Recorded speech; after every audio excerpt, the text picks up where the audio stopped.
want to do a little veiling on this one here. Oh my God, this thing's gorgeous.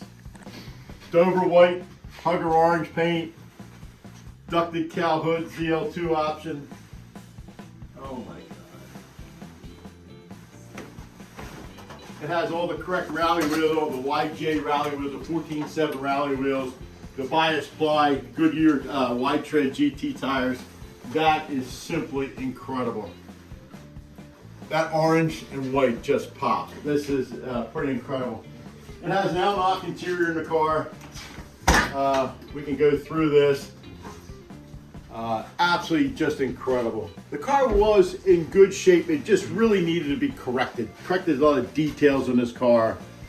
And I can't thank you guys enough. So it was painted decades ago, and it just needed to be. Oh my God, the Stocker Chevrolet emblem. This is cool. So, okay, recently I had an NCRS report ran on the car. This car was a Stocker Chevrolet car. Stocker Chevrolet is a dealership in State College, PA.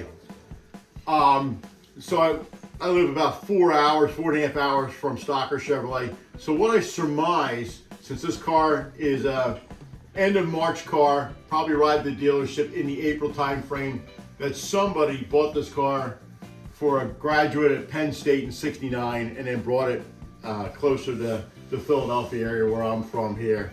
So Matt, you've got this is awesome, the Stocker decal. And where's the keychain? We have a Stocker keychain for this thing too, to reunite this car again. So this is awesome. We've had in the family since 1981.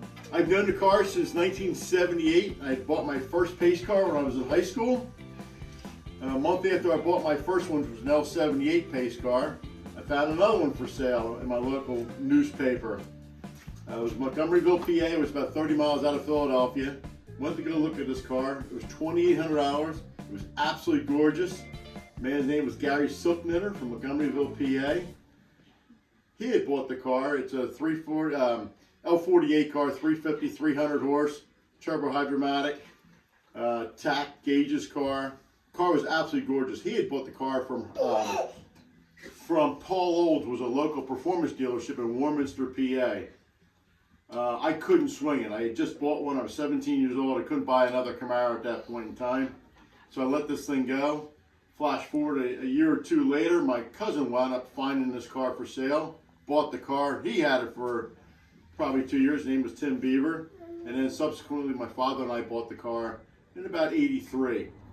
I traveled around quite a bit with the military. My father, at that time, took it to a local body shop where they did some work on the car. But we didn't know anything back then as far as the details and correcting. It was a local shop. They took a lot of the data components off, put aftermarket parts on, or part store parts on the car. And there was a number of sins. The car was painted, did a heck of a nice job on the paint work, but the car was never finished.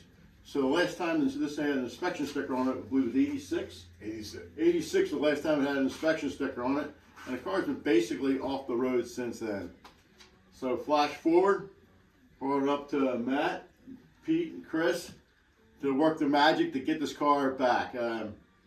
I've collected parts for decades, so we had correct alternators, we had correct water pumps, we corrected the master cylinder in the car and booster. We're all back together again. And just to make a nice local car show car, we want to drive this and enjoy the car and have fun with the car. So I am anxious to see what we have here. I'm going to fire the car up and see how it runs. Cool exhaust.